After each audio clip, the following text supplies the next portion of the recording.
welcome to Wheel Takes, a podcast that is normally about the Wheel of Time, but right now it's about the Hunger Games series by Suzanne Collins, specifically the Ballad of Songbirds and Snakes. Yep. I'm Allie, and I am a first-time reader of the Ballad of Songbirds and Snakes. Who is done with it. Who is done with it. Yeah, and I'm Gus, and I'm also that. So now we've officially read everything that there is to read so far, maybe not forever. The greater Hunger Games canon. Suzanne Collins, you wily minx. I knew you were going to say that. I knew you were going to say it exactly not like a wily that. minx? No, she is. You patron saint of my suffering. You glorious sadist. You effervescent soul cannibal. All that and more. All of that and more. I am so sad to be finishing up this book. I'm so sad that I bet we're going to have to split this episode in half because I doubt that we will be able to contain ourselves from talking about it. Yeah, there's so much to unpack. Wow, man, this was great.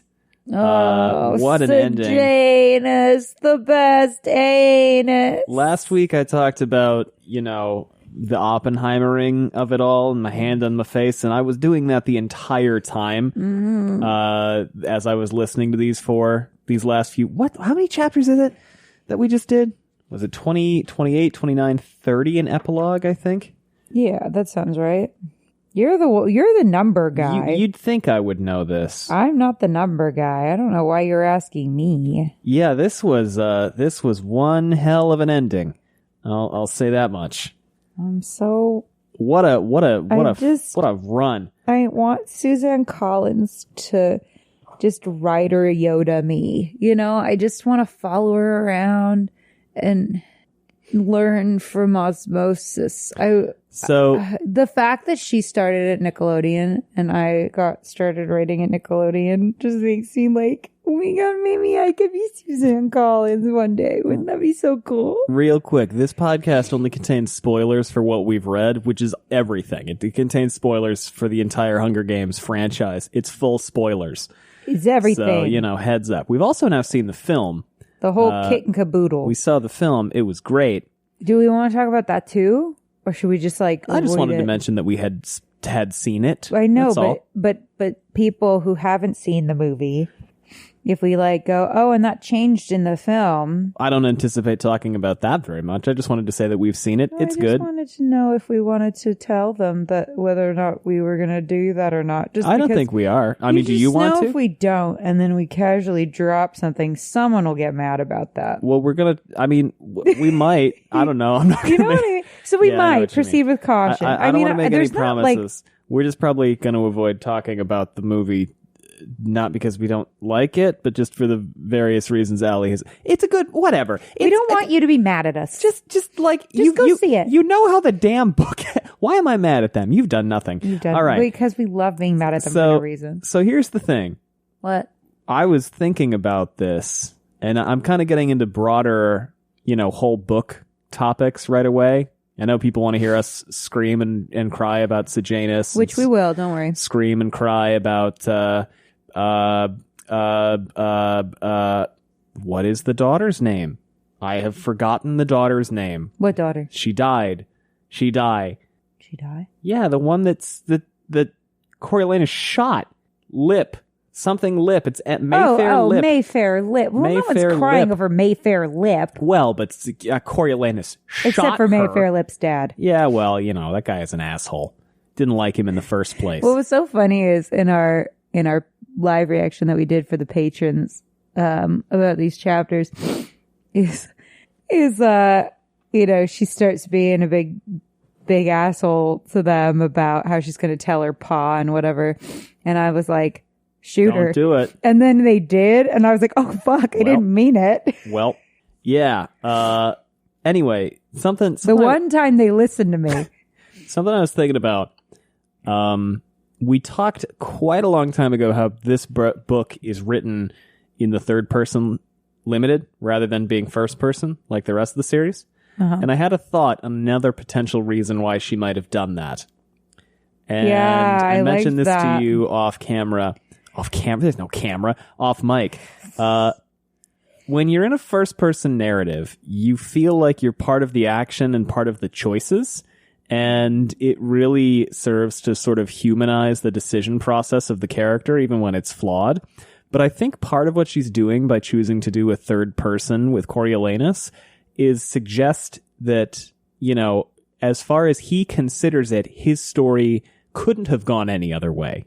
Yeah. By removing the agency of the narrator, she disenfranchises the character so much, which is how Coriolanus sees himself, as like, well, I'm on rails. Like, what else am I going to do? It just sort of subtly does that from a literary perspective as well as doing it from a plot perspective. And I just love that choice. It's so brilliant. You know, not only because I didn't want to be in Coriolanus Snow's head for how many, what is it, 500 pages long book? It's a long book. 500 pages. But also it's just really clever. And I think it was a really good idea. She's so goddamn smart, and everybody just doesn't appreciate her enough. I just appreciate her more. Admittedly, her novels are enormously successful, and it's $1 billion franchise. I so know, it isn't that but she's she should not be heralded unappreciated. as one of the greatest writers of our time. I gotta say, I do adore these books. I'm really happy we've gone on this journey. I'm excited to also watch the other movies, which we still haven't done and will be doing. But oh, yeah. yeah, still haven't done that. Yeah, we got to do that. Still got to do that. We'll be getting to that. Anyway, let's. You want to jump in? I guess we should just start. With both feet, babe. All right, chapter go. 28. I don't think either of us took notes.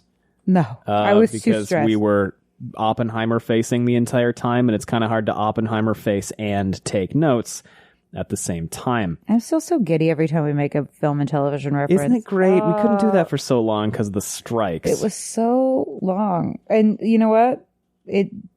As long as it took, baby. As long as absolutely. it took. But it was long. Okay. Coriolanus turned his back to the cage, leaning on the table with his hands, waiting. And by the way, Allie, where did we leave off? Where did we leave off? Recording. Yeah, he hit record. Yeah. It's like this. This asshole. Said Sejanus, his voice rising with emotion. Some of the rebels are leaving District 12 for good, heading north to start a life away from Panem. They said if I help them with Get the Lil, fuck out. Good I can for go them. too. I know, but they need me. The thing is, they're determined to free Lil and take her with them. If they don't, the capital will hang her with the next lot of rebels they bring in. Oh, it's simple, you. really. It's you. It's you. The prison guards work in 4-hour shifts. I'm going to drug a couple of my ma's treats and give them to the outside guards.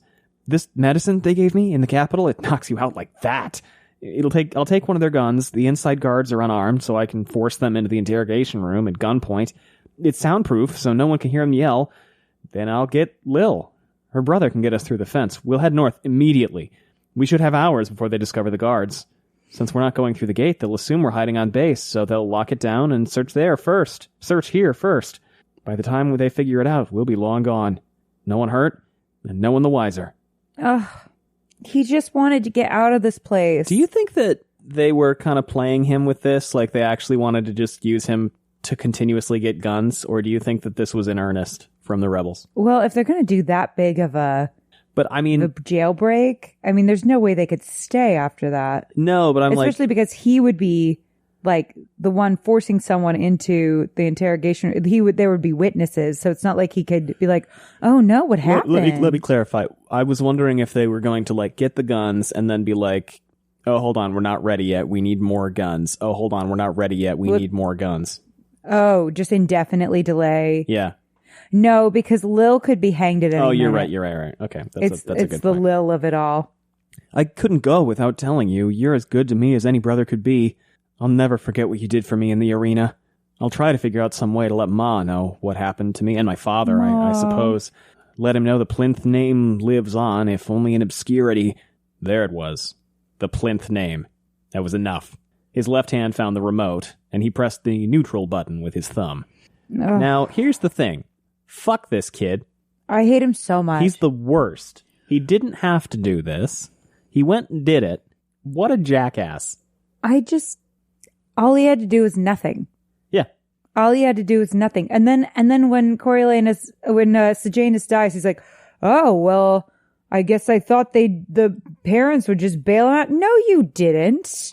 You liar. It was that easy. Though I just truly, I can't even imagine. I'm trying to think about the person I dislike the most in the world. The person I like the most in the world. And I don't think I would do this to them. It's so telling that he deliberately doesn't talk while the Jabberjay is recording, and then he starts talking only after. I know. Because he wants to not be implicated. So he knows Sejanus is going to get in deep shit. I mean, he does this to get back in Gaul's good graces. Yes. That's why he does it. Well, again, his entire it's all for him. Lifestyle and personality is self-advancement and nothing else. I hate this boy. You know how I do believe that most people are not a waste of space. Are not a waste of carbon and oxygen and the atoms that take up their bodies. Not so for Olanus. So he is an active waste of resources. Every day that he's been alive has been for no reason.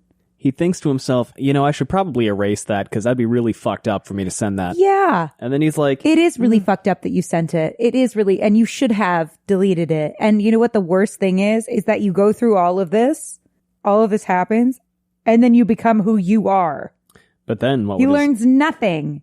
He doubles down. But then what? Well, because of he triples down. This is the thing, as Bree said, it's not even though it's because he goes through all this. No, he locks in. It's just the fact that you would do something so awful and there would be no reflection. Oh yeah. I mean, well, this is the other thing. I can't even get a little terse with someone in customer service without being racked with guilt. How? How do these people sleep? Well, he had no other choice. How does one sleep? It was the only thing to do. No, it was not. I know it wasn't. That's how they sleep, is they tell themselves that. I was thinking about this too, going back to the no choice, whatever, and thinking about Gaul and everything else in the arena. Something that was pointed out on TikTok, possibly by Lucky Lefty, I don't remember, was Gaul talks about how the arena is, oh, look at that, it's savage, but then you've got, Reaper taking care of Dill, doing everything else. You've got Lamina, Katniss with Prim, Katniss and Rue. Yeah, you've got all of these displays. Haymitch and Maisley. Even he all holds these her while she dies. Of humanity that they just ignore. And Mags. Yeah, everything about Mags. Mags walking into the fog to save everyone else. Yeah. Katniss sobbing over Peeta's, Peeta because he died for a second. I mean, how do we not see the humanity in these people? I just don't understand. No wonder Snow decided to have Seneca Crane put to death after he let humanity win in the arena. You can't let humanity win in the arena. Yeah. Seneca Crane did the exact opposite of what had to, because that's the thing. It was yes, there needs to be a victor, but more than that, I think the Hunger Games need to show that the district aren't people. But Seneca Crane was fucked either way. He was fucked either way, because either he was going to have, riots, or he was going to be put to death. That sucks for Seneca Crane. Listen, I'm not but on you know his what? side. He's fuck the head of the game maker. Yeah, he's the head game maker, so fuck that guy. But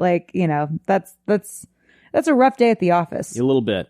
He probably came home at the end of the day and was like, God, today was killer. I'm just dead on my feet after that day. But what would his options be? Try to dissuade Sejanus from his plan? He had no confidence that he could, and even if he did, it was only a matter of time before Sejanus came up with another scheme. To rat him out to the base commander? He would likely deny it, and as the only proof lay in the Jabberjay's memory bank, Coriolanus would have nothing to back up his accusation. He didn't even know the time of the breakout, so no trap could be set, and where would that leave him with Sejanus? Or if it got out, the entire base. As a snitch, an unreliable one at that, and a troublemaker? A troublemaker? So he's like, God knows that's the worst thing you can be labeled. You know what? I'm gonna send the Jabberjay back to Gaul. She'll call up Strabo. Strabo will, have him discharged. He'll go back home. No. There'll be no consequences. Have you never seen the Capitol before? They wanted to have him killed for the stuff in the arena. It is odd. Honestly, I'm pretty sure Highbottom made sure that didn't happen. I do wonder if part of why Sejanus is so gung-ho to go along with this is because he has apparently, he never saw a dead body during the war. So he maybe doesn't quite grasp the stakes of this going wrong. And I'm not saying he shouldn't do this. Obviously, he should. Yeah, he's a child. I mean, he's 17? No, I think they're like 20. No, they're like 17, 18 years old. Okay. This boy is a child. Yeah, sure. So he may not grasp the ramifications. But again, how did they lose if he's never seen a dead body? There's a number of questions we never got an answer to. This is why I do think that the rumors that she is writing a part 2 are substantiated. We never got an answer to how the Capitol won, which is okay, but like, I don't know. It's just so unbalanced. Yeah, I think she's got to be writing a part 2 because we never see how I know that, well, I won't talk about the movies, but we can talk. It's fine. Okay, well, okay. Yeah, it's totally. Well, it's okay. in the movies, We'll there's a little bit more of yeah. a hint of Tigress and Snow's relationship fraying, but I think that part 2 has got to be about that, right? I mean, I don't think there's any substantive rumor. Not to mention, we just don't have Snow find out about 13 ever, like because presumably his whole he learned when he fortune was got in there. elected. So I kind of understand not going to 13 because that's more of the main book's plot. But like, we got to do more with Tigress, right? You don't put Tigress in here, the B tier, C tier random side character from the third book, no, and make her Snow's beloved cousin, and not.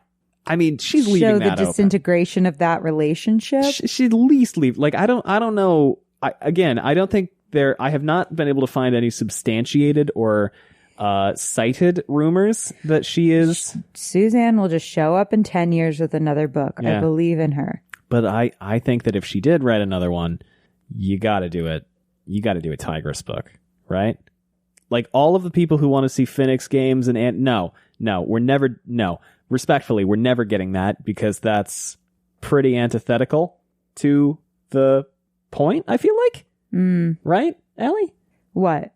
Doing like Phoenix Games, the Hunger Games. Yeah, that's antithetical to the point. The one thing I think we might see is Haymitch's games as a mentor at some point. Yeah. I think that there is something to be said for writing like Haymitch's first mentoring, or even if you want Phoenix Games when Haymitch is a mentor. Maybe Phoenix sucked. No. What we should get is, well, if we're going to get anything of Finnick, it's Finnick mentoring Annie. Yeah, that's an obvious one. Although those games... Because we know how it ends, but like, I mean, all of that. Yeah. Or how much older is Haymitch than Finnick? Finnick's like 21, 22, and Haymitch is 40. So they wouldn't be contemporaries. No, they wouldn't. No. Yeah. Anyway, Tigress book when, Suze? Tigress book when? That might be the episode title. Perfect. I guess we don't need to do the rest of the episode then. Yeah, wrap it. Okay. So Coriolanus goes to bed, and then he wakes up, and he's like, oh my god, what the fuck did I do? Yes. But why was that not your initial response? Oh, you know what we do when we hear an intrusive thought, Coriolanus? Because Coriolanus really just let the intrusive thought win here. He did. Yeah. When we think a fucked up thing, we're like, oh, this would be a fucked up thing to do if I just stabbed my hand. Don't do it. The next thought should be, what a fucked up thing to think. Huh. Shouldn't do that. Not going to do that. I'm going to do that, actually. I'm going to stab my hand. You weird fuck. So he wakes up and he has like a total meltdown. So why did the second thought happen to whole ass sleep later? He has like a whole fucking meltdown. I also feel like before you utterly betray your friends, that might be a decision that you should sleep on. You should probably sleep on it. We should have slept on that decision. When we're going to make a major decision, like get our friend killed, perhaps we sleep on it. So he has this whole meltdown freak out, and then he goes, it's fine. She's probably not even going to hear it. And then he goes, Have we met Gaul today? Then he goes, well, wait a minute. Then that's a problem, too, because now I got to deal with Sejanus being a traitor again and hope that doesn't come back to bite me in the ass. I mean, how would it come back to bite you in the ass? You didn't know anything. He's worried that I know simply being associated with Sejanus is enough. Which I guess that's Lil's situation. Yeah. She was just associated. Yeah. But no, that's so dumb. Also, Sejanus would have been so happy on the outside. He would have been like so vibing in that cabin in a way Snow never was. Oh God, he was miserable. Oh my God, he was there for 5 minutes. Yeah, and that is, we're going to talk about the movie a little bit. They had a cabin. It's not like they were camping. That may have been funnier in the movie because, like, Tom Blythe just looked so fucking unhappy. Here's the thing. If they were camping, that would have been one thing. They were in a fucking cabin. They could have just stayed in that cabin forever. Honestly, that would be the dream. You and me in a cabin on the lake that no one knows about and no one bothers us. Oh, dream. This whole idea of the rebels having secret access to the base, it frightened and infuriated him. This breaking of the contract, this invitation to chaos and all that could follow. Didn't these people understand that the whole system would collapse without the capital's control? No. Oh my God. They might as well run away to the north and live like animals, because that's what they'd be reduced to. Oh my God, it made him hope. So indoctrinated. The Jabberjay delivered its message after all. But if the capital officials did, by chance, hear Sejanus' confession, what would they do to him? Kill him. Would buying rebel guns to use against the peacekeepers be cause for execution? Would that be cause for execution? No, wait. He hadn't recorded anything about the illegal guns. Only the part about Sejanus sealing the peacekeepers. But that was bad enough. Yes! Maybe he was doing Sejanus a favor. Treason! If they caught him before he had a chance to act, maybe he could get prison time. It's treason. Or more likely, old Plinth would buy him out of whatever trouble he faced. Put the bill for a new base for District 12. Oh, for treason? Sejanus would get kicked out of the peacekeepers, which would make him happy. Treason. And probably end up with a desk job in his father's munitions empire. Not for which treason. Would not. Miserable, but alive. Treason. And most importantly, someone else's problem. Treason.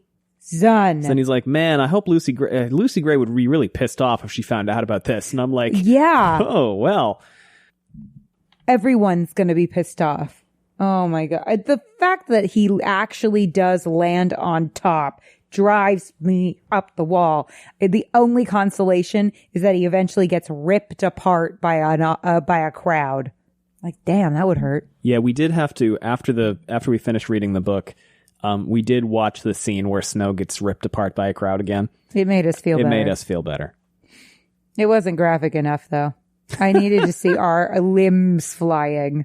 He gets some letters from Tigris. He feels bad because he's failing his family, etc., etc. But he probably doesn't feel bad that he's failing his family. He feels bad that his family is known to be failing. In all likelihood, that's actually what's happening. Just every bad thing. I mean, he's just every bad thing. A narcissist, Machiavellian, so we get to the asshole. We get to the Hob party. He would be good. The only reason he's nice to waiters is because of how it makes him look. Like that kind of thing. It's like not about their waiters' essential humanity. It's because he's got a date with him. And before we get to the Hob party, we're going to take a quick break for ads.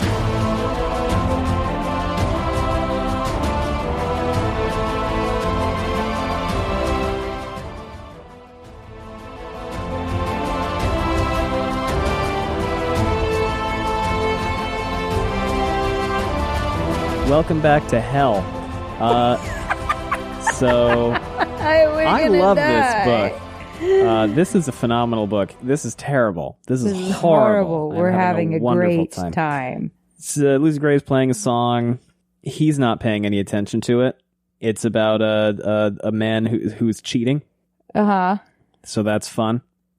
And Sejanus sneaks out and he decides it's about a guy cheating. He goes, the song grated on him. It sounded like another Billy Tope inspired number. Why didn't she write something about him instead of dwelling on that nobody? He was the one who'd saved her life after Billy Tope had bought her a ticket to the arena. And then Sejanus sneaks out and he's like, oh, I'm on it. I'm gonna follow him. I'm gonna do it. And Sejanus is going into... Yeah, all this stuff happens, and Snow follows Sejanus into the room where they're, doing the Where Sejanus kills him. Oh, well. Snow lands on top of the shit pile. And he gets the gun in his back, and Lucy Gray comes in. She's like, oh, there's a guy with a gun. Which is the appropriate response when you walk in and you see someone with a gun unexpectedly. And Sejanus goes, no, it's all right, Spruce. He's with me. They're both with me. And Spruce goes, thought we agreed this was between us. He's like my brother. He'll cover for me when we run. Buy us more time. Coriolanus had promised to do no such thing, but he nodded. Yeah.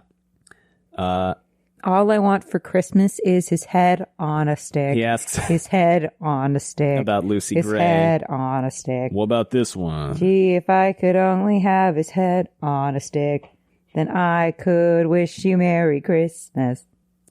And Billy Tope says, I told you about her. She's going north with us. She's my girl. And Lucy Gray goes, if you'll take me. So, anyway, they're both just trying to stay alive. But Coriolanus Snow is like, what the fuck? What the shit? Really? Oh, maybe. God, what the fuck? Are you sneaking around? I'm like, Snow, you're such a dumb fuck. Oh my God. The dog is going to take a moment to readjust his entire body's positioning. We're going to cuddle. He wants to cuddle with mommy. Hopefully, I did not quite crash into the microphone. Where are you going? He's doing it again. No. We were so comfy. Where are you going? All right, he's settled down. We're going to keep going. From where we were rejected. going. He left me, and it hurts. Well, I'm still here.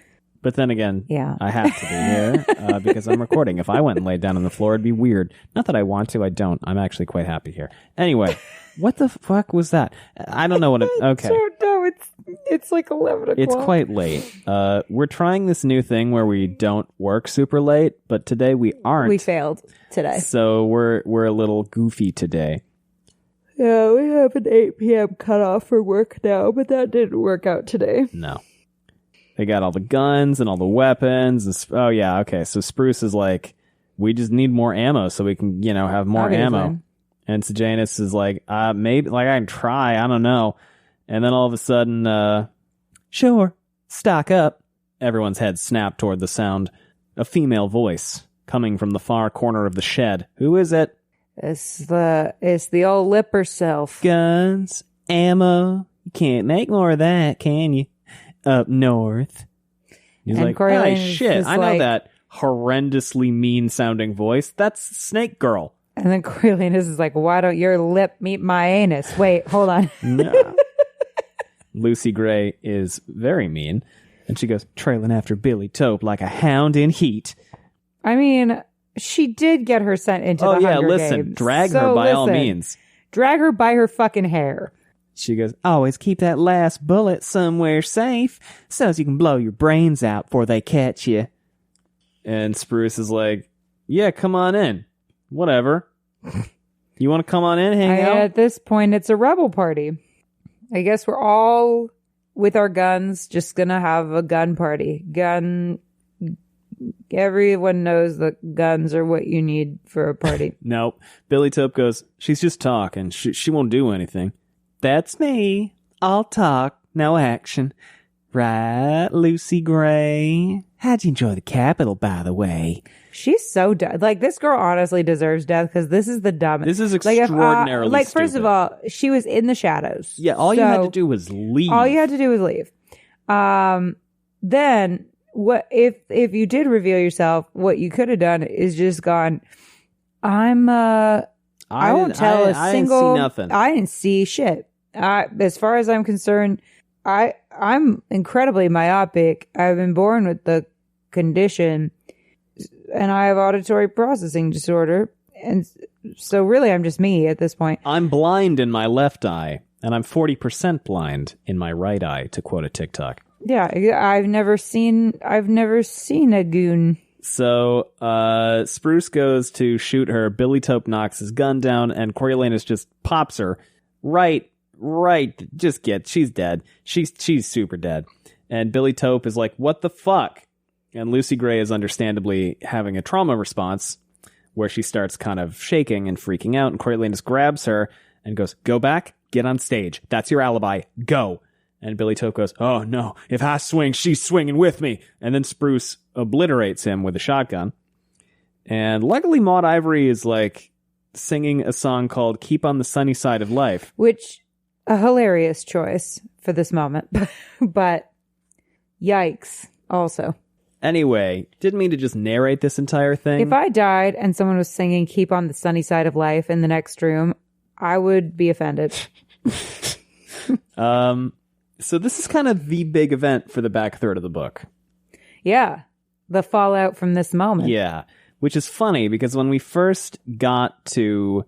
and it's all because Coriolanus... Again, it's all because Coriolanus can't keep his stupid self to his stupid self. All he had... Well, here's the thing. If he hadn't shown up, Mayfair still would have... Yeah, but what would she have done? She wouldn't have turned in Billy Tope, her probably boyfriend. Not. No, probably not. But she might have tried... Well, she was only upset because Lucy Gray showed up. She was only upset because Lucy Gray showed up and Billy Tope called her his girlfriend. Yeah, that's a great point. Yeah. So if Coriolanus had just kept his stupid anus out of things, all of a sudden, wow, nothing bad happens. Mayor Lip's daughter is still alive, so Lucy Gray isn't threatened, so she doesn't have to leave. Billy Tope's still alive. Billy Tope's still alive, which, you know. Yeah, I don't think Mayfair would have turned him in. I think that's a great point. No, she wouldn't have turned him in. She just wanted to see what he was up to. She only revealed herself because Billy Tope said Lucy Gray was his girlfriend. God. What an idiot. Because I've had enough of this dude. All right, so. It's all Coriolanus' fault. Everything about this is Coriolanus' fault. And it comes from his actions, which he chose to make. Like if Sejanus had ended up in any other district, like if he had not made the decision to end up with Coriolanus Snow, he'd still be alive. I think it's interesting because Sejanus in the book is a lot more measured about this than Sejanus in the movie. About everything that just happened here. He's like, okay, shit, all right, plan. We're going to keep Mayor Lip moving. really named his daughter. Oh no, something I'm totally as close wrong. to mayor as possible. I'm wrong. He's not. He is actually having a total. But total can we also meltdown. talk about Mayor Lip Understandably. naming his daughter something as Mayfair, close to what a mayor jackass. as possible? What a jackass! You deserved your daughter dying. Just kidding. Also, what does Coriolanus think after he murders one person and watches another be killed? Oh my God, that was horrible! What a traumatic incident. I didn't know that a person held that much blood. Like something creepy. He hides the evidence. It's like, this is really inconvenient for me. Your blood got on my shirt. He worries about his DNA on the gun. And then he goes, he could still hear Dean Highbottom taunting him. Do you hear that, Coriolanus? It's the sound of snow falling. Wow, he really lives rent free in your head, huh? You know what I think is so funny about him going back and poisoning Dean Highbottom? The guy was poisoning himself. Wait a minute, and he'll be gone. They make up a cover story. Well, yeah, but it was the point. It was pure pettiness. Like, Dean Highbottom was not a threat to him. It was pure vengeance and pettiness. Because he's just a horrible person. He's just a jackass. He's just a jackass. He had no reason, no need to do that. He was just a dick. What a dick. And he doesn't even try to justify it to himself. He just goes, yeah, well, that was easy. He's like, now I don't have to worry about Billy Tope, I guess. Oh my God. It's awful. Everything works out for this fuck. He'd killed for the second time. If Bobbin's death had been self-defense, what was Mayfair's? Not premeditated murder. Not murder at all. Really, just another form of self-defense. The law might not see it that way, but he did. Mayfair may not have had a knife, but she had the power to get him hanged. Not to mention what she'd do to Lucy Gray and the others.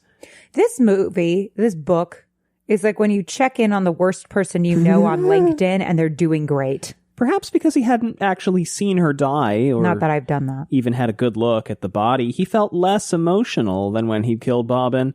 Or perhaps the second killing was just easier than the first. That's alarming. At any rate, he knew shouldn't get easier. He knew that he'd shoot her again if he had to do it all over, and that's alarming too. Somehow that supported the rightness of his actions. I just hate him so much. I mean, listen, Mayfair's death is not a total loss, right? Like, I mean, she sucked and wasn't. No, she was the worst. But not the Coriolanus is the worst, but she was pretty terrible. She sucked a lot, and you know what? She probably deserved it. But like, I don't know if she deserved death. Well, she did try to get Lucy Gray killed. That's a good point. Yeah, I'm going with she deserved it. In this world, I don't know. I don't know if she deserved. Well, she sucked. I'm sorry, but if you go up to the guys with guns and go, I'm going to turn you in, you're an idiot. That was pretty stupid. You've got what's coming to you. Sorry. I forgot, by the way, Maude Ivory is the one who finds the bodies. Yeah, and that you made us were very sad. upset by that. Yes, it's well, it is sad. It is sad and terrible. But you were like, why would Lucy Gray let that happen? I was like, because if Lucy Gray walks in there, it's going to be obvious. Oh my God. Like, oh, well, she discovered the bodies. Well, that makes her look suspicious send as Barb fuck. Azure in at least, like, I don't want anybody to have to discover. If she tried to orchestrate who walks in too, then like she can't control, then it looks suspicious too. And then like the kids, if they're questioned, can't be like, we didn't know anything, because obviously that's really suspicious. If she's like, plus, if I were Bob Azure and Lucy Gray was like, hey, can you walk in there for a sec? And she gave me the trauma, I'd be like, yeah. Like, yeah, don't give it to Maude Ivory. But why'd you pick me? You couldn't have given it to, what's his name? Tommy Technicolor? Oh, shit. I don't remember his name. Hunter Green. Is that a person? No, but that is a... Because it sounds like a name. Yeah, well, Hunter Green is a kind of green. But Hunter is a name. See, the way you jump to Hunter Green so quickly, I was like, is this a I just made a decision that I don't know about? Is this a YouTuber? If you're listening, Hunter Green, what's up? Anyway. No, you're thinking of Hank Green. I know Hank Green is. Yeah, Hunter Green is a color. I just thought the way it sounds, I was being clever and quick name. on my feet. It's almost like you should be a writer or something. Forest Green. Kelly Green. Remember when we named Katniss's dad Evergreen? Yeah, Evergreen, and Everdeen. Apparently chat was like, what the fuck? They made him a Covey and they don't even know it. I think he is. Well, I think anybody his grandparents are. If anybody's descended from Maude Ivory, it's absolutely him. He knew all the songs. Yeah. If anybody is descended from, excuse me, I'm so sorry, from Maude Ivory, it's he knew all the him. songs, and his wife didn't like that he sang those songs because she was like, those are rebel songs. Those are rebellious songs. We can't sing those songs. Katniss knew all the songs. I'm just saying. Evergreen, Everdeen. So Coriolanus is starting to feel a little better. He's excited that it's hash day. Also, you know what else is damning? What? Evergreen Everdeen was obviously a brunette because Katniss, their mom was blonde, but he had a blonde kid with a blonde lady. Recessive gene. So someone in his ancestry was blonde, but Katniss blonde? Katniss is brunette. Primrose Everdeen is blonde. Oh, Prim. Yeah. So somebody was blonde. So somebody in his ancestry was blonde, but people don't intermarry between the seam and the town. Not much. No. So Maude Ivory is blonde. Is she? Yes. Oh, hey, look at you. Cracking things. So Coriolanus starts to feel better. He's kind of like, all right, well, maybe we got out of here. I hope you never feel good again. And he goes, hell yeah, man. You know what? Tuesday, hash day, which is the most growth he undergoes in this entire book, is that now he's excited about hash. Could you imagine? Like, obviously, if you love someone, that's one thing. But if you are married to someone, you hate them, and their mouth smells like blood because it's like all sore and pussy and gross. Like, because that's Livia Cardew's life. Yeah. Which Livia Cardew sucks, so she also deserves it. Oh, she sucks too. Yeah, they all suck. But like, gross. That was wild. When he's like, maybe I'll marry Olivia Cardew because I hate her. And you were like, I fucking knew it. I fucking knew it. You certainly did. I called that. I was like, he's going to marry Olivia Cardew because she's the worst girl here. So, lo and behold, they get Spruce. Spruce is wheeled in on a gurney and he's like, uh-oh. I'm surprised the Calencia Dovecote thing never went anywhere additionally. That's the other thing that I was kind of surprised about. Yeah, that was another thing. It was like, what are we gonna do? I guess, and the pitbull rabbit. But this is all for part 2. I maintain the pitbull rabbit was the metaphor. That's fine. It was the metaphor for the book because she's taking something that is docile by nature and trying to turn it into a monster.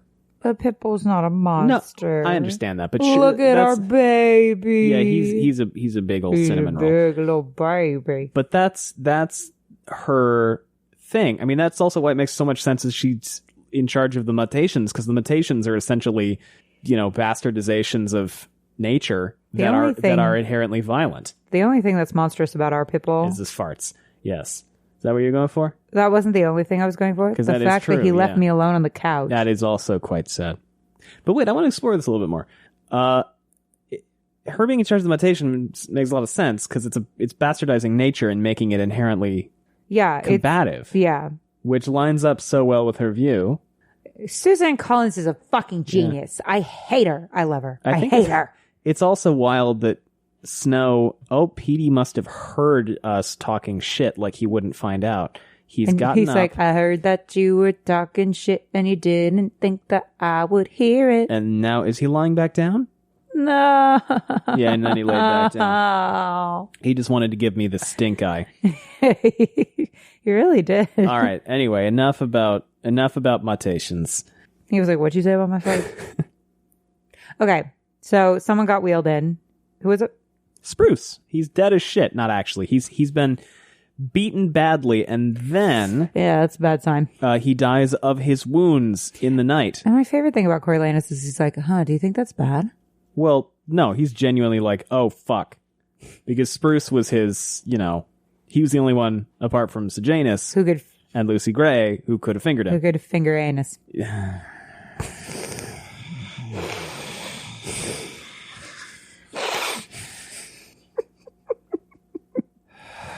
I'm in my 30s. He is the only one who might have had a reason to finger anus. Yes. That is true. I'm convinced Suzanne Collins does this stuff on purpose. Coriolanus, there's a TikToker, I think Emily Grace is what she goes Emily by. Ann, I think. Emily Ann, who made this whole video about the ship names. Oh yeah. It's Cat P, penis, Kale, gayness. Gayness. She's like, I think Suzanne Collins hated ship names and she wanted to make it impossible. Sejanus and Coriolanus is anus. Mm-hmm. Casca Snow and Crassus Highbottom. Aska Snow and Crassus Highbottom. Or ass, or Snowbottom. Yeah. Or, wasn't there someone who's like, Lucanus. Oh, yeah. Lucy Coriolanus or Lucanus? Or Luciolanus. Luciolanus. It's the funniest fucking thing I've ever seen. She also has this whole series of videos where she pretends to be President Snow's granddaughter. Oh, it's so good. Like calling him Peepaw and shipping herself, like writing AO3 insert /fiction with her about PETA stuck on an island. Katniss. I know we're just talking about TikTokers now, but she's funny as hell. She's really funny. Anyway. She might be my favorite TikToker right now. She's pretty great. TikTok is so good. It's stupid how good it is. Coriolanus went through the morning on autopilot, waiting for the other shoe to drop. At lunch, it did. A pair of military police officers came to their table in the mess and arrested Sejanus, who went without a word. Coriolanus tried to mirror his bunkmates' shocked faces. Obviously, he parroted. There had been a mistake. And everybody is like, hey, bud. Hey, Sarge, Sejanus didn't do it. He was with us all night, except when I was blackout drunk. But, I don't know. I'm sure it was fine. Sejanus didn't do it. And they're like, oh, no, it's not about that. Coriolanus is like, oh, shit. Oh dear, am I the baddie? No, he doesn't think that. Of course he doesn't fucking think that. And then 2 days go by, and he's like, oh, well, any day now, Strabo's gonna pop in, jump in off a plane and pick Sejanus up and spank him a little bit and leave, and that'll be that, won't it? That'll be that. Uh-huh. Mm-hmm. And he writes a letter to Ma, suggesting, hey, maybe you guys should do something for Sejanus. Do what? But as he's going to send the letter, he was waylaid by a base-wide announcement calling all but essential personnel to the auditorium. There, the commander informed them that one of their own was to be hanged for treason that afternoon. One Sejanus Plinth. It was so surreal, like a waking nightmare. God, if only this could have been avoided. Coriolanus is, of course, ordered to attend the hanging because, The drama. Good. I'm glad he had to see what he did. As with Arlo's hanging, Coriolanus was instructed to stand in a squad flanking the hanging tree. The size and volatility of the crowd confused him. Surely Sejanus had not garnered this sort of support in a few weeks, until the peacekeeper van arrived, and both Sejanus and Lil stumbled out in their chains. At the sight of the girl, many in the crowd began to wail her name.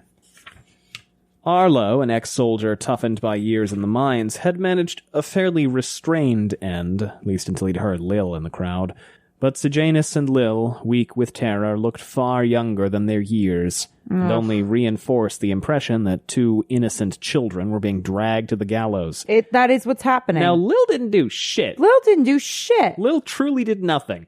Sejanus admittedly got a couple people killed, but I don't know, man. Like, why are they hanging Lil? Like, literally, she did nothing.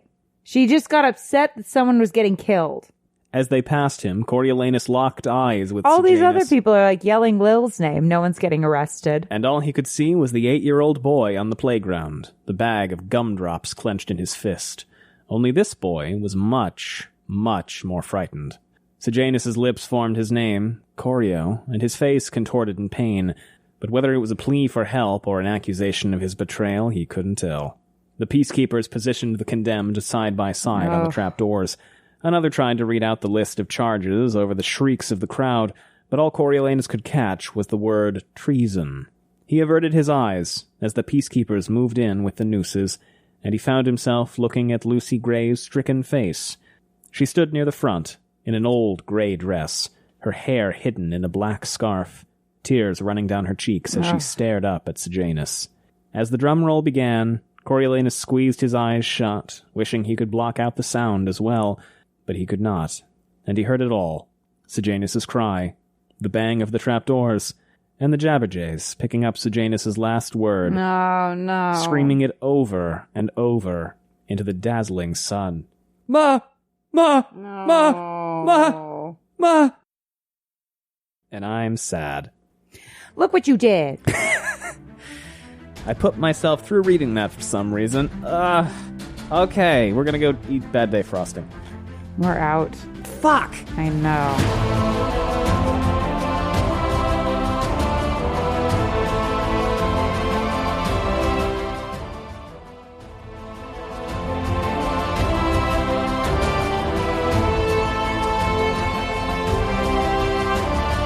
Welcome back. It's chapter 29 time. Everything sucks. All right. Do we want to talk a little bit about that? What is there to say other than, fuck this kid? I hate him. I wish that the rabies dogs had gotten you. I wish Bobbin had won. I wish that Tigress had eaten all the food. That would be good. I wish you'd gotten a single poisoned lima bean. Have we talked at all about how Tigress I wish that the cut on your hand from the rose that your grandma had gotten infected and gangrenous and your arm had fallen off. I wish that Livia Cardew had somehow laid eggs in your penis.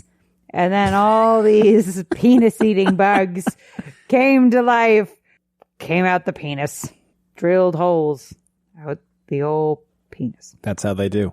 The penis drillers. We live in fear. We penis havers live in fear of the penis drillers. You know those fish that swim up people's urethras? Yeah, it's how you get sleeping sickness. Something like that. Right? It's like there's some river that if you pee in the river. That Olivia Cardew had taken one for the team and somehow gotten one of those up there. Oh, God. I wish that Lucy Gray had just let you burn to death. I wish that the tributes had pummeled you to death in that little go-kart. I wish there were so many moments you could have died. So many moments we could have let that happen. But no, Lucy Gray, we love him because he's got blonde locks. And then we fell for the buzz cut. Somebody called the movie Yossified Draco Malfoy Enters His Reputation era. I also saw something funny about Marshall Mathers. Yeah, because he looks like Eminem when he has the cut. Yeah, it was so funny. Also, people have compared him to Anakin. Yossified Draco. And at first I was like, oh, that works. But the thing is, Anakin wasn't always a dickhead. Coriolanus was. Well, Coriolanus was 5 at some point. I bet he was a dickhead then. Well, why would Tigris like him then? Because she sees the good in everybody.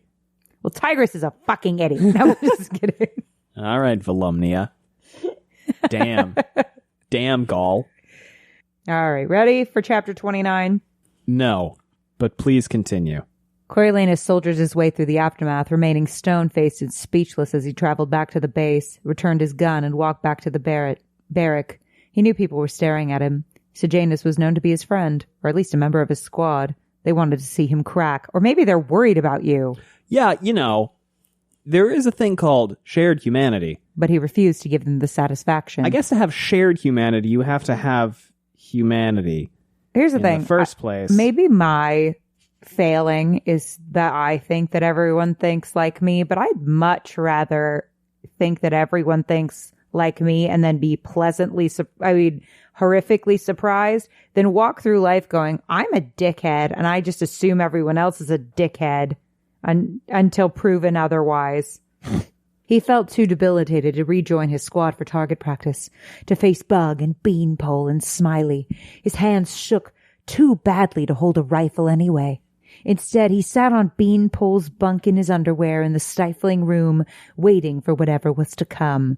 Sadly, it doesn't happen. See, here's the thing. If this grief, etc., were genuinely about Sejanus, it would be different. Which, I'm going to talk about the movie a little bit again. The really hard thing about this movie, and the biggest challenge I think it faces, is that when Coriolanus is weeping over Sejanus' footlocker, it's very easy to read good intentions. No, he's a dick. But he's thinking like they're going to get me next. Yeah. And that's the thing. That's the thing about this fucking guy. I hate this guy. He's the worst person. He's so good ever at doing horrible things, but in a way that people can assume good intention. Yes. And I hate him. Okay. My intention is to do a lot of good murdering of Coriolanus. Now, it was only a matter of time. Maybe he should just give himself up before they come to arrest him. Maybe you should. Do it. Consider. Do it. Think about it. Girly, do it. Okay. Before they came to arrest him because Spruce had confessed to, or more likely, Sejanus had divulged the details of the murders. You know what? No, he went down refusing to give you up, you absolute cockhead. Oh, wait a minute. I bet Spruce didn't know Snow's name, did he? No. Yeah, there you go.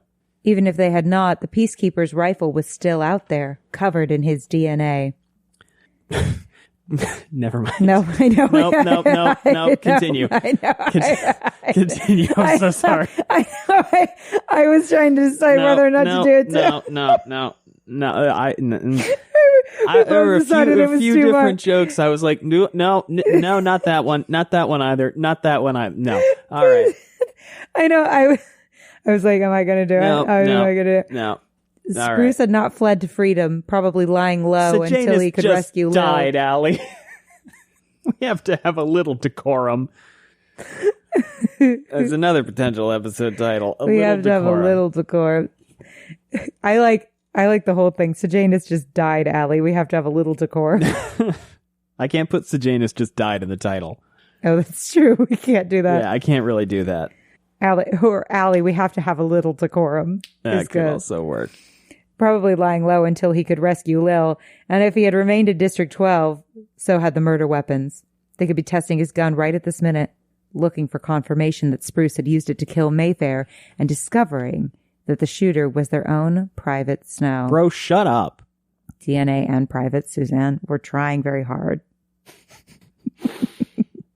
The one who'd ratted out his best friend and sent him to the gallows. Coriolanus buried his face in his hands. He had killed Sejanus as surely as if he'd bludgeoned him to death like Bobbin or gunned him down like Mayfair. Yeah. He'd killed the person who considered him his brother.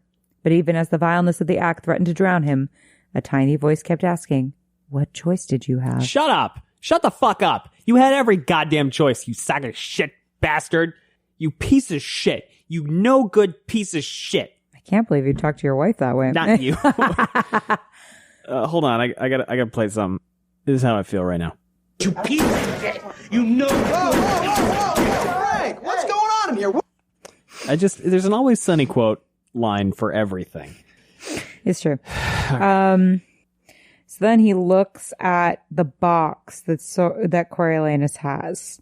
Yeah, he says, what choice? Yeah, he takes all no Sejanus' choice. fucking money. Sejanus had been bent on self-destruction. And He Coriolanus wanted to leave! He wanted to leave. Oh my god, the best goddamn bastard. He wanted to leave!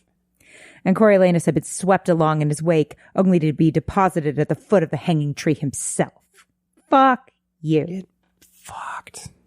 He tried to think rationally about it. Oh my god, this guy is the worst. Without him, Sejanus would have died in the arena, prey to the pack of tributes who had tried to kill him as they fled.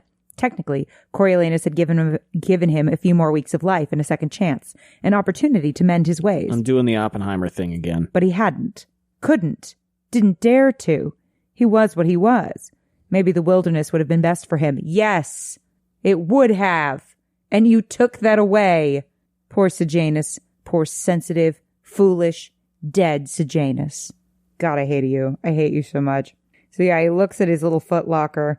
And he sends the money to Tigris, which of course then he undoes at the end of the fucking book. Because I'm okay. There was nothing to do except try to face his death like a man, like a soldier, like a Snow. Having accepted his fate, he felt the need to get his affairs in order. He had to make what small amends he could to those he loved. Unfastening the back of the silver picture frame, he found quite a bit of cash still remained after Sejanus' gun purchase. He took one of the creamy, fancy envelopes Sejanus had brought from the capital, stuffed the money in, sealed it, and addressed it to Tigris. And at this point, I was like, well, he's done one good thing. And then at the end, he intercepts it. Because he sucks. And he keeps the money. Because he sucks. Oh, and the boys are sitting around a table, and Beanpole's voice quavered. I hope they don't think we were all involved. Bug and I were the only ones who'd be suspected of being a rebel sympathizers, being from the districts. What are you guys worried about? You're capital. So is Sejanus. But not really, right? The way you always talked about District 2? No, not really, agreed Coriolanus. Fuck you. Fuck you. Fuck you. Although I guess Sejanus would have wanted to be remembered as District 2, but whatever. Get fucked. And then this fuck gets promoted. Gets officer training. candidacy school. Yeah. Yeah. Oh, and he brings up Mayfair Lip. Oh, they reverse the order of that. Yeah. In the movie, he gets the school thing first. Yeah. Hoff says, doesn't he? Or am I misremembering? Whatever, it doesn't matter. Hoff says to him, misremembering. Okay. I'm told you were close friends with Sejanus Plinth. Here we go, thought Coriolanus. Why not speed the thing along instead of dragging it out with denials? We were more than friends. We were like brothers. Fuck you. Hoff gave him a sympathetic look. Then all I can do is express the capital's sincerest gratitude for your sacrifice. Wait, what? Coriolanus stared at him in confusion. Sir? Dr. Gall received your message from the Jabberjay. She said it couldn't have been an easy decision for you to make. Your loyalty to the capital came at great personal cost. No, it was very easy. So, a reprieve. Apparently the gun with his DNA had not yet surfaced. They viewed him as a conflicted capital hero. He adopted a suffering look, as befitted a man who grieved for his wayward friend. He's acting. Sejanus wasn't bad, just confused. I agree. But conspiring with the enemy crosses a line we can't afford to ignore, I'm afraid. Do you think he could have been mixed up in the murders? The murders? You mean at the Hob? Coriolanus' eyes widened, as if the idea had never crossed his mind. The mayor's daughter and the commander flipped through some papers. Then he decided not to bother. That other fellow. Wow. Oh, I don't think so. Do you think they're connected? Asked Coriolanus, as if mystified. I mean, just the performance.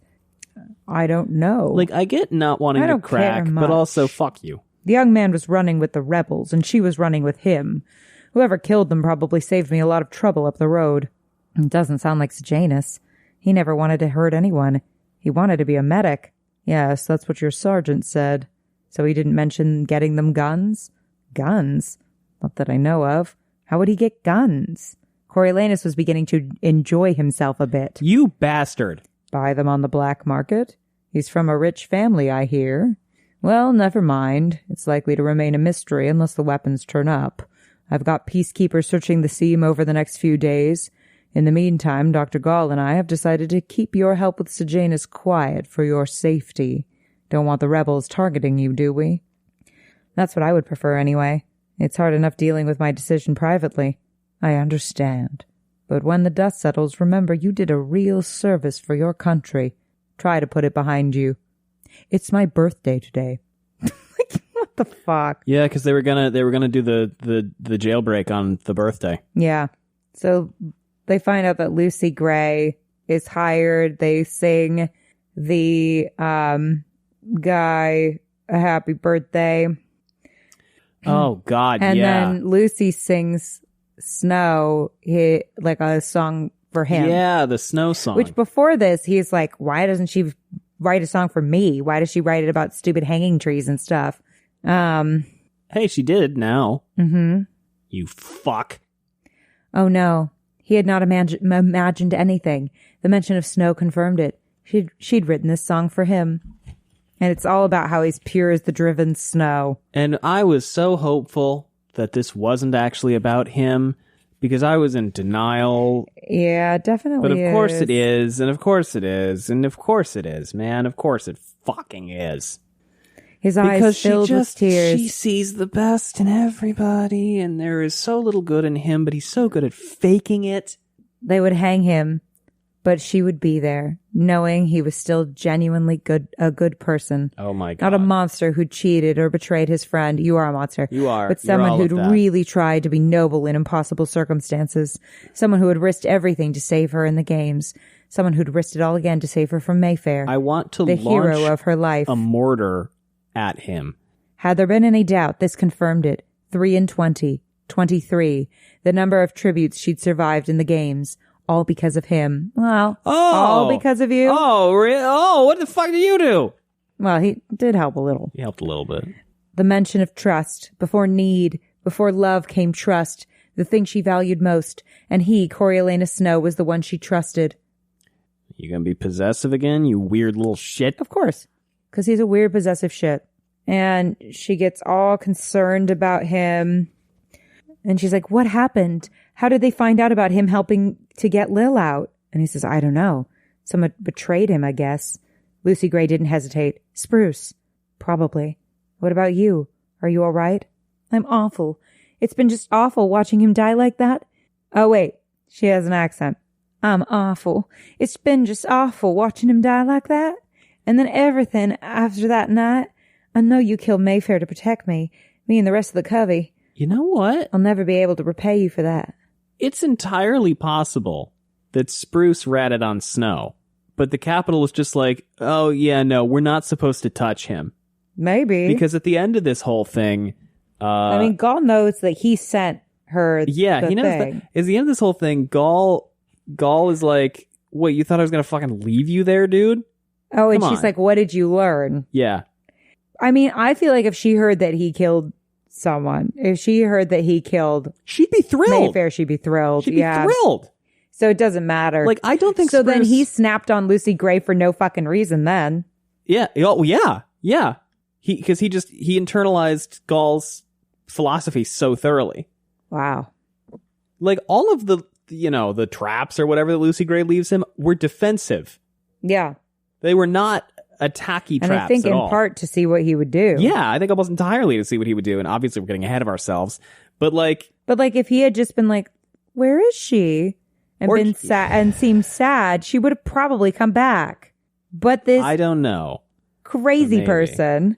But this crazy person, I mean, maybe she wouldn't have, but this crazy person starts just firing up. He comes out of the cabin with the gun. First of all, first strike, right? Second strike. Because, I mean, if you weren't intending to kill me, why'd you walk out with the gun? Well, I guess he was throwing it in the lake, but still. And he says, well, she's gone for good now. You're safe. About Mayfair, because she's like, I know you killed her to protect me. And she said, not really. Not really. The mayor, he won't leave me alone. He's sure I killed her. Killed them both. He drives that awful car down to our house and sits in front of it for hours. The peacekeepers, they've questioned us all 3 times now. Anyway, they say he's on them night and day to arrest me, and if they don't make me pay, he will. What did he say? What did they say to do? Avoid him, of course. Classic. But how can I when he's sitting 10 feet from my house? Mayfair was all that mattered to him. I don't think he'll rest until I'm dead. Now he's starting to threaten the rest of the covey. I'm gonna run away. What? Where? North, I guess. Girl, there's bugs out there. Like Billy Tope and the others talked about. If I stay here, I know he'll find a way to kill me. I've been setting some supplies by. Out there, I might survive. I'm glad I got to tell you goodbye. Run away. She was really going to do it. Head into the wilderness and take her chances. He knew only the prospect of certain death could drive her to do such a thing. For the first time in days, he saw a way to escape the noose. Not goodbye. Oh, God, I'm going with you. You can't. I won't let you. You'll be risking your life. Coriolanus laughed. My life consists of wondering how long it will be until they find those guns and connect me to Mayfair's murder. They're searching the scene now. It could be any moment. We'll go together. And notice, too, it's not like, what's my life without you? Or he's like, well, I'm fucked, so I may as well come So with. I'm coming too, I guess. Yeah. Yeah. Now, listen, does he genuinely care about her? To an extent, insofar as how he can... No, he cares about possessing her. Yes, that's what I was going to say. Insofar as how he can possess her and use her as a bauble. So they decide to go tomorrow. And they're going to meet at the hanging tree. And Coriolanus comes up with the plan in his head. Oh, and that's why Lucy Gray sings the hanging tree song, to tell him where to meet. She began the song she'd been working on when he'd come up behind her in the meadow. Are you coming to the tree where they strung up a man, they say murdered 3? Strange things did happen here, no stranger would it be if we met up at midnight in the hanging tree. The hanging tree, her old meeting spot with Billy Tope. That's where she wanted him to meet her. Anyway, Billy Tope was no longer a concern. He would have preferred. He says he would have preferred not to meet up at her old lover's rendezvous spot, but it was certainly much safer than meeting at her house. Who would be there on a Sunday morning? Anyway, Billy Tope was no longer a concern. Oh my God! Get a little perspective, you trash king. Now he got it. The speaker in the song was Billy Tope, and he was singing it to Lucy Gray. He'd witnessed Arlo's death, heard the birds call out his last words, begged Lucy Gray to run away to freedom with him, and when she'd rejected him, he'd wanted her to hang with him rather than get to live without him. You are the same, by the way. You're worse. You're the same. Coriolanus hoped this was the final Billy Tope song. What else could be said, really? Not that it mattered. This might be his song, but she was singing it to Coriolanus. Snowlands on top. Slot. Hashtag slot. And apparently, what's-his-face, the guy in charge, told her not to sing that anymore because it's too rebellious. It's also, I know that she, put it in to be like, we gotta meet here, but it's a weird note to end a birthday party on. Do you know what I mean? Yeah. Especially right after they hung somebody who was... Yeah. You know? It's strange. Maybe she sang it like an upbeat ditty. Are you?